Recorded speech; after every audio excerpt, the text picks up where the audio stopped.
Денеска продолжува конститутивната седница во Собранието на Република Македонија за избор на председател, заменик на председателот, членови и нивни заменици на Комисијата за прашања на изборите и именувањата.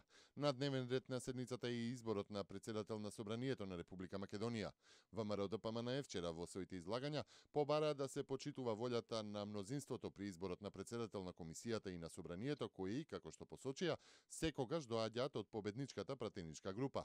При вчерашната расправа пратениците од ВМРО ДПМНЕ дискутираа и за така наречената тиранска платформа и порачаа дека се за унитарна, мултикултурна и напредна, а не федерализирана, бинационална и двојазична држава.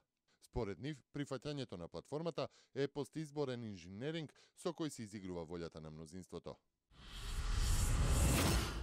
Активностите на Џорџ Сорос во Македонија и вмешаноста на американскиот амбасадор во Македонија, Джес Бейли, се предмет на детална анализа во Daily Caller, интернет портал кој што ужива високо реноме кај Републиканската партија во Соединетите Американски држави.